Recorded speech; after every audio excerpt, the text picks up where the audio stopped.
This is Tom Johnston calling. Tom, how are you today? I'm doing all right. How you doing, man? I'm good. This is Tequila Todd. I'm one of the DJs here at the Eagle. Okay. Okay. And you guys are going to be in town next weekend. This is exciting. The Doobie Brothers at the Rose Music Center on September 23rd. And we'll talk about your tour and your show here in a few. But I had a couple questions. I've been a Doobie Brothers fan for a very long time. A lot of Doobie Brother fans here in the Dayton area. And I'm curious, when you guys started back in late 60s in the San Francisco area, I would imagine playing around San Francisco, San Jose, all the musical influences that were coming into that area. Talk about those influences. I mean, there's so much of your music is rock and R&B. There's bluegrass, folk. I mean, talk about some of those early influences, you personally and also with the band. Well, I kind of grew up with blues and R&B. Rock and roll came shortly on its heels. As far as the rest of the guys, Pat grew up with kind of like folk blues, Doc Watson and people like that. Right. Reverend Gary Davis and what have you. John, who joined us a little later on, came from kind of a country background. So when we were writing the songs early on, kind of all that stuff just played together naturally. We didn't try to make it happen. It just happened. Right.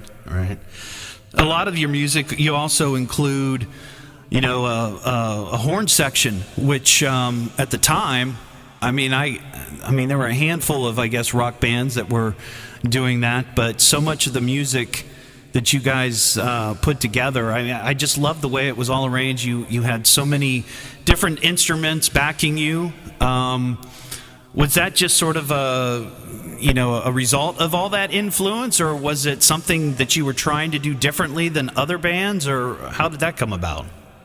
Most of the stuff that we do, and to this day, this happens. I hate to use this word, but organically. Whatever it is, just, we show up, and in those days, Ted would come up with a lot of ideas as well, Ted Templeman, our producer. Right. And so a song would have a certain feel, and he'd get an idea for a horn section part or something like that. And I also grew up playing with horns and stuff a lot, so that worked fine for me. But it didn't matter what the song was. Sometimes we would stick something like that, horns or a finger-picking guitar in with the horns. I mean, we had odd combinations of instrumentation that would work. Right. We'd stick it together and find out how it worked, along with some rhythmical strumming and harmonies and what have you, and everything would just kind of work at the same time. We didn't do a lot of work with horn sections. We did some, not a lot. Right. What's remarkable to me is in those early days, I think the first album came out in 71, maybe? Was it 70 or 71? 71, yeah. Okay, and then you did an album like every year for the next 4 or 5 years. Mm-hmm. What? We would be on the road for about, 175, 200 shows a year and do an album. I don't know how we did it, to be honest with you. Right. Well, you're much younger and full of energy and everything. What is it? I mean, you hear all the stories of rock bands and the tour, and it's just crazy. And I'm reading the book right now, Running with the Devil, about Van Halen in the late 70s and early 80s, and they were just insane. What was it like touring back then and compared to now? I would imagine now bedtime is, 11:30, 12 o'clock, There's curfews. You're just sort of like taking it easy. Well, truthfully, we're not partying like we used to do back then, but other than that, everything's pretty much the same. Oh, wow. You get on the bus and you ride all night to the next town, and generally we try to take off. These days, depends on where you're playing on the show and depends on who you're playing with and where at. Depends on a lot of stuff. We might not go on till 10 or 11, or we might go on at 7. So it really depends on a lot of that stuff. And then we travel however many hours it is to the next town, or fly, depending on if it's farther away. Right. And it's a job, but it's a job we're lucky to have. And we're all very grateful to have it. We love playing, man. We enjoy touring, we enjoy being out, we enjoy interacting with the people, and we're still writing. And in essence, the only thing that has changed is being able to fly on the Doobie liner, number one, and number two, everybody's calmed down a little bit, I guess you could say. Right, right. Families and kids and grandkids and no, I understand completely. When you are out on the road, you've got like this all-star team of musicians backing you up. Could you talk about those fellas? Before I worked at the Eagle, I worked in an alternative rock radio station, and one of my favorite bands was Vertical Horizon, and I believe Ed is playing drums for you. Is that correct? That is correct. He's been playing drums with us for quite a while now. We have him on drums. We have Mark Russo playing saxophone, who's quite an artist in his own right. He's been with Yellow Jackets, Tower of Power, done a lot of session work with a lot of heavyweights from Aretha Franklin to God, on and on and on and on. We also have Billy Payne, which is those small potatoes. He just joined us a couple of years ago. The fabulous keyboard player from Little Feat. Right. And he really added a great amount of sound and style, if you will, to how we sound live. And I'm trying to think, am I missing anybody? Oh, yeah, and John Cowan is playing bass and vocals, doing vocals. And he has got his own thing going on when he's not working with us, which a lot of these guys do, actually. And, of course, there's Pat and John and myself. So we got about 7 guys on stage. Wow, that's cool. That's cool. In preparation for talking to you today, Tom, I was doing some research, and I actually found a petition online to get you guys into the Rock and Roll Hall of Fame. And I'll be honest, I was surprised because I thought for sure you would have been in there at this point. I mean, what are your thoughts on that whole scene? And I don't want to put you in a weird position to talk about, that kind of thing. I'm expecting you to be critical or anything like that. But so much of the argument that I hear about the Hall is, the difference between popularity and substance. You guys were a popular band. You created great music, and there was a lot of substance there. Some of the artists and bands that I see going in, they created some decent music, but it was more like a popularity thing. And I'm curious what your thoughts are. Being an artist, being in that situation, what's your whole thought on, that kind of recognition at the Hall of Fame? Well, we get to hear about it a great deal. I don't really think about it a lot, to be honest with you, because I'm consumed with what I'm doing, which takes up a lot of my time. Right. And everybody's time. I think a lot of it has to do with it being political, to be honest with you. Who that sort of thing. There are several people. In fact, the people who elect people into the Hall of Fame has grown. It's not the original. It's had a couple of the original guys, but it's grown in size. So there's people from what I understand. Now, I'm going by other people telling me that. It's not because I've actually sat on the inside and experienced that I don't know. Right. Even to people in other bands having a say in it. Whoever your management is, and we just changed management. So there's a lot of things at play, guys that are in the business and have been for a while.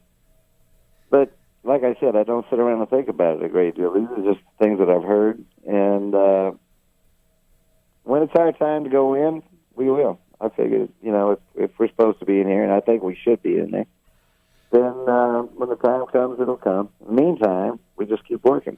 Keep working, keep doing your craft and performing and improving. I mean, as a musician, you never stop improving, hopefully. You keep doing it. We don't rest on our laurels. Everybody practices more now than we used to. A lot more than we used to. Right. In the old days, we used to go out and play, and whatever happened, happened. Nowadays, everybody spends a lot of time working on the craft.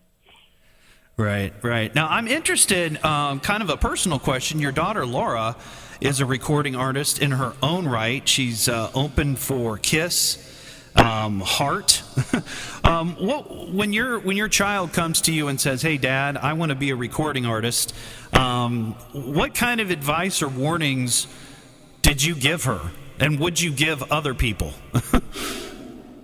Well, the music business has changed drastically from when we started, needless to say. Right. But, I mean, more so now than ever. There's so many people trying to get in the door. That's one of them.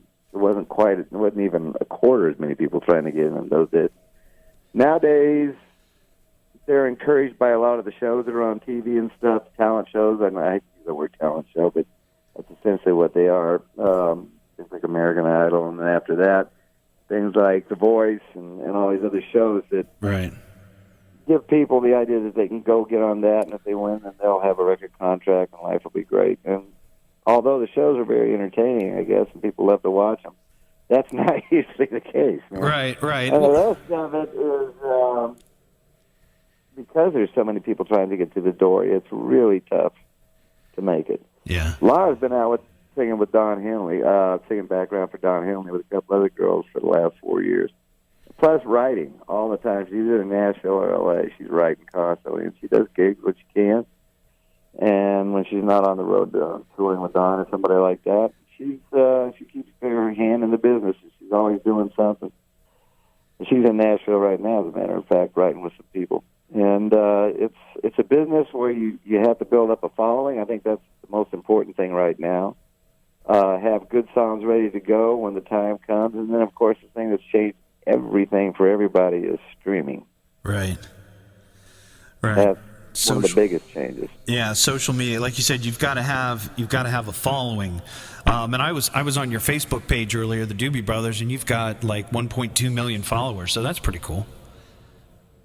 Actually, 1.6. But oh, sorry. Days, there are people with 6 million. There are people with 500,000, 200,000. It's all over the map. It really depends. And social media is important.